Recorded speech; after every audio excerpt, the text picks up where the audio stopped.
I never did make a video on this clip from a week ago or so when Mikko Rantanan pretty directly called out his teammate Artturi Lehkonen's dad. One of our Finnish NHL players' dad was talking shit about me in the media that I didn't train last summer like I used to do, and he was just making things up. So I think that was for him, you know. If you talk shit, it's gonna come back at you. So. Now, the reason I never made a video on it was because it wasn't clear how serious he was, because he does, or at least has trained with Lehkonen and his dad. So I couldn't tell if this was just very dry humor or if he really was upset. It's probably somewhere in between. But now, after last night, I'm starting to wonder about the Avs locker room. See, the Avs rolled into Chicago for a game the Avalanche should win. Colorado is just a much, much stronger team, certainly in the upper echelon of the league against the Blackhawks on a 4-game losing streak, who are on the complete opposite end of the spectrum, sitting dead last. And yet, it didn't exactly play out how you'd think. In what was a busy first period, it was Chicago first, as Bedard, with a huge takeaway, gets it to Zaitsev, rings it off the bar, but getting the rebound, Donato with his fifth put them on the board. But as Foligno would get called for tripping, it put the Avs on the power play. And Drouin low Nichushkin from the slot, and he would score his 14th to square back up.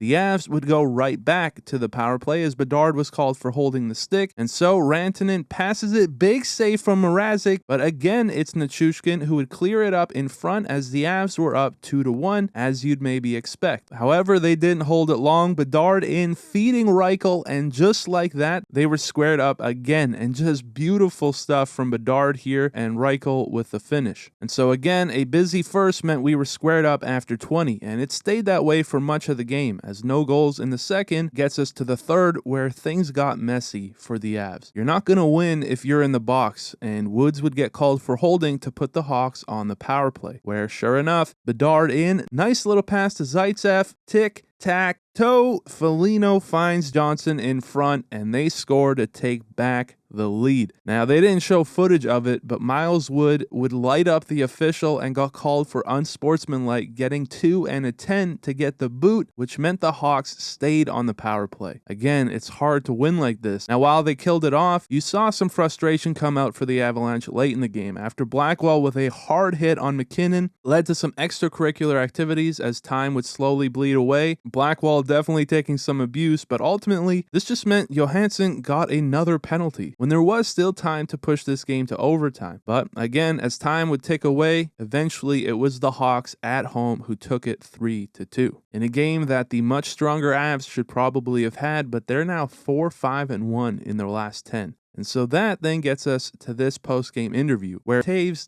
didn't sugarcoat things. 20 guys in here that are working towards the same goal and have the same, goal in mind. It's fun to play.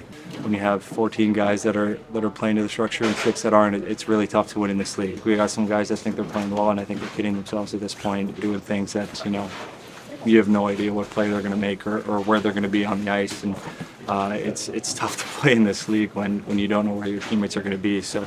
Some pretty harsh words for his own team here, and honestly, you don't see this often. You definitely see guys say as a team, we need to be better all the time, but this? We got some guys that think they're playing well, and I think they're kidding themselves at this point. That's pretty direct, a brutally honest way to call out your team, and I'm not sure how to feel about it. I don't think it can be great for the locker room chemistry, even if he's not particularly wrong. Obviously, we don't know exactly who he's talking about here. It may have been Miles Wood taking that 2 and a 10, maybe Johansson, but I'm not going to speculate too much. It's just with this clip, a week after Rantanen's comments, things certainly are not all roses right now in Avalanche country. But let me know your thoughts on this down below. Thank you guys always for watching. I appreciate it very much, and I will see you in the next one.